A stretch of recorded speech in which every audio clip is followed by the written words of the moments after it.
Salut à tous, c'est Sully Perfecten, j'espère que vous allez bien. On se retrouve pour une petite vidéo bilan du long week-end, du long séjour de la WWE à Toronto, puisqu'il y a eu NXT TakeOver le samedi, SummerSlam le dimanche, et bien sûr Raw et SmackDown qui ont suivi.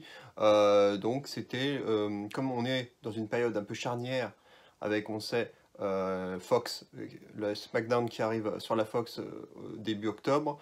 On sait que maintenant Paul Heyman va prendre les rênes de Raw, Eric Bischoff pour SmackDown, et que voilà, il y a quand même un souffle nouveau, des audiences voilà, qui étaient vraiment au plus bas, et on sent quand même que petit à petit on est en train de remonter la pente.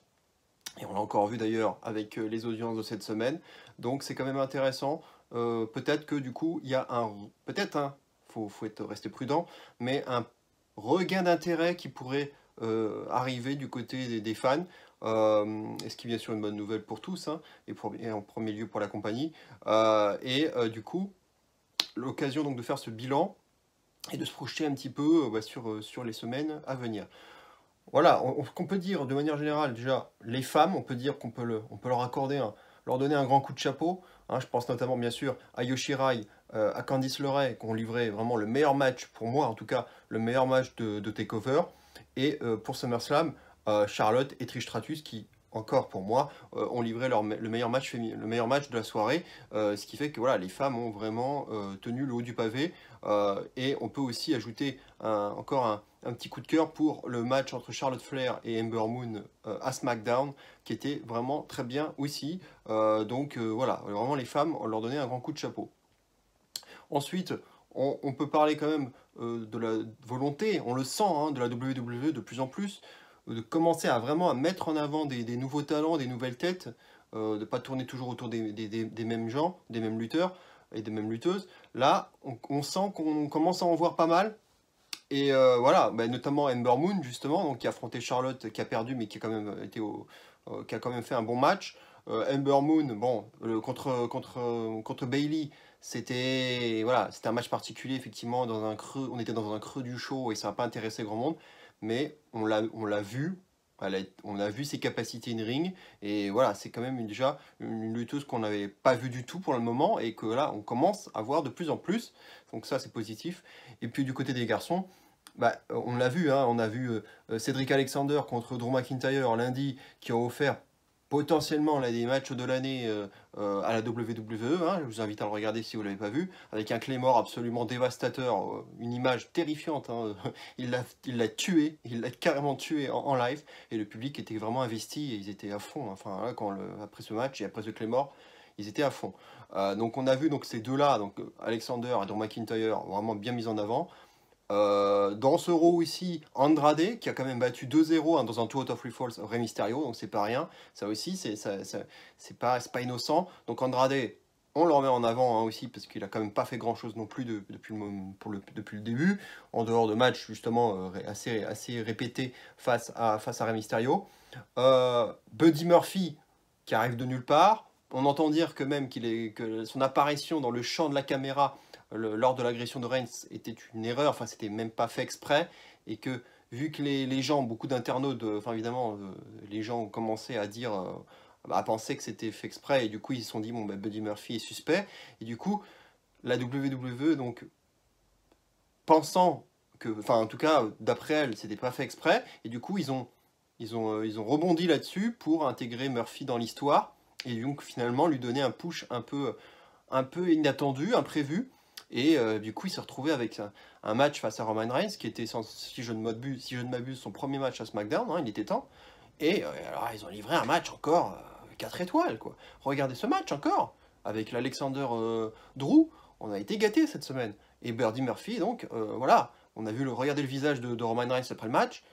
Voilà, comme ça, enfin, on a compris le respect, quoi. Le respect de la part de Roman Reigns envers Buddy Murphy. Et là, voilà, il en est rendu over maintenant, Buddy Murphy. Donc voilà, c'est encore une très bonne chose.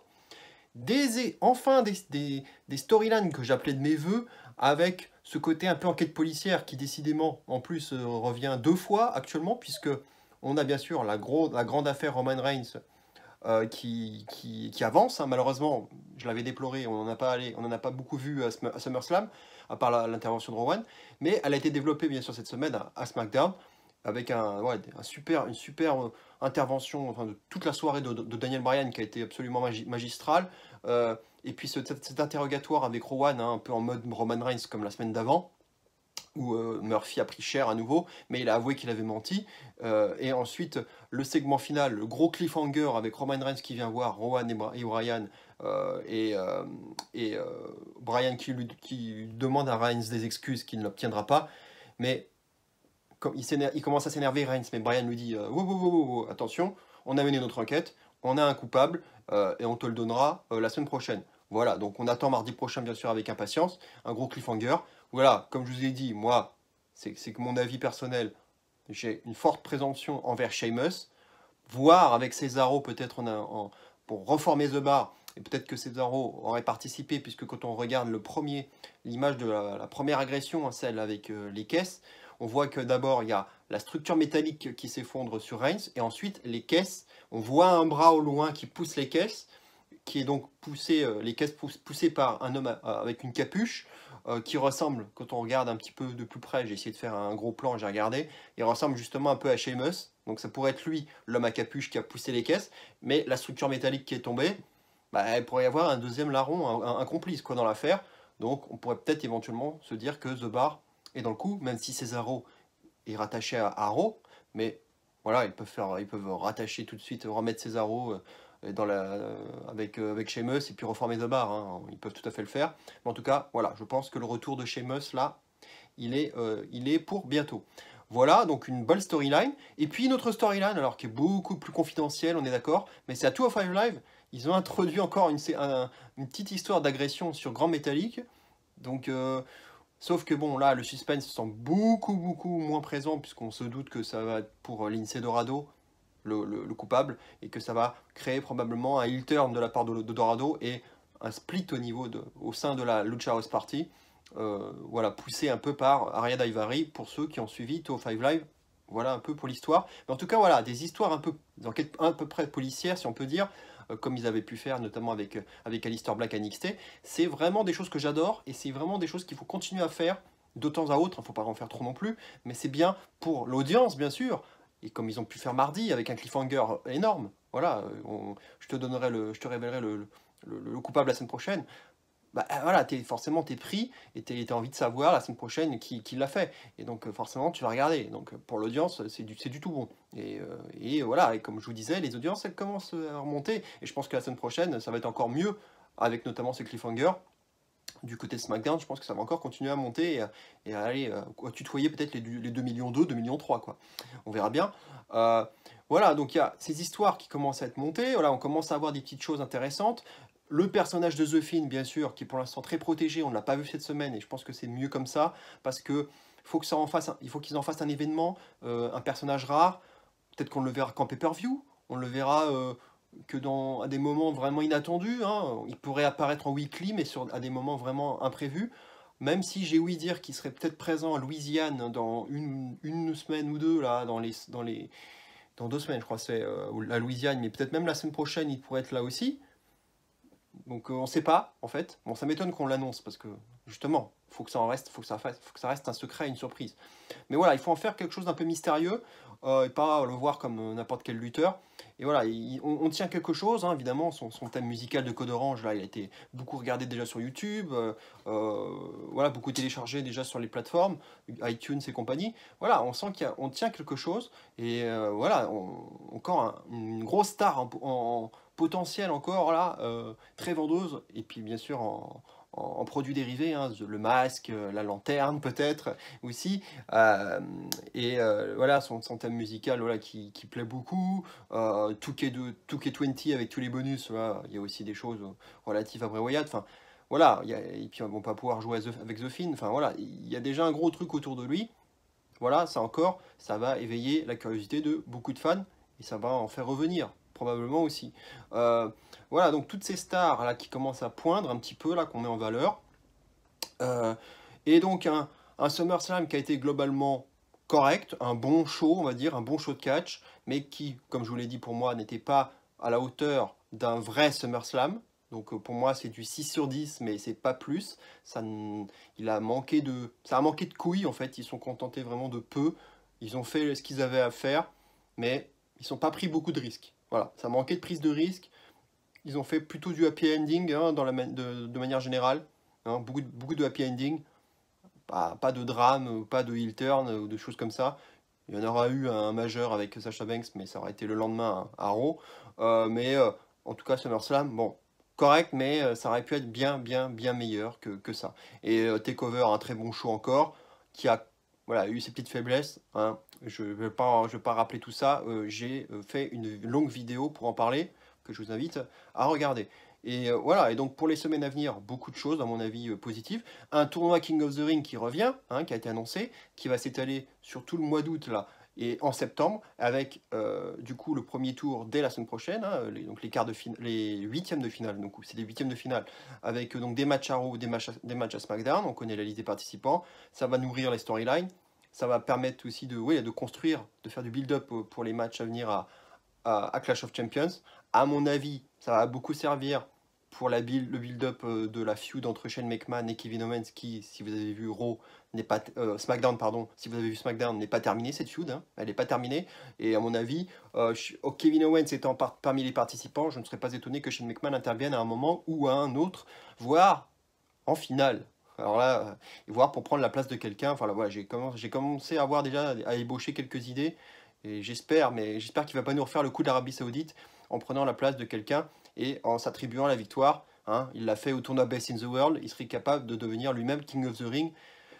Voilà, on voit bien le genre de la maison, hein, ils en seraient capables. Hein. Et pour faire chez Kevin Owens, tout ça pour builder un match, peut-être à Hell in a Cell, dans la structure de l'enfer. Même si c'est déjà arrivé, mais à l'époque c'était Shane le face et Owens le heel, mais il pourrait le faire dans l'autre sens, hein, un an après quoi.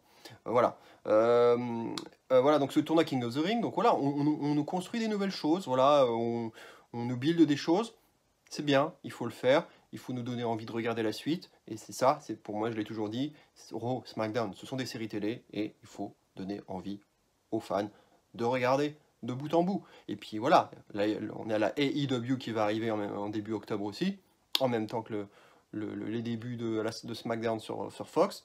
Il va y avoir, a priori c'est bien parti aussi, en concurrence de la AEW le mercredi soir, on aurait un NXT qui deviendrait un show en live sur une des chaînes de la Fox et qui en plus durerait 2 heures. Donc là, ça serait quand même énorme comme concurrence. Donc voilà, il y a beaucoup de changements à venir et ça va être très excitant. Donc le mois d'octobre, il va être énormissime. Et puis bon, en attendant octobre, on peut être gâté quand même. On va avoir notamment un 31 août de feu, hein, qui sera un peu la journée du catch, hein, un peu la fête du catch, hein, puisqu'on va avoir, voilà, il y a eu le Royal Quest, hein, un show de la NJPW en Grande-Bretagne.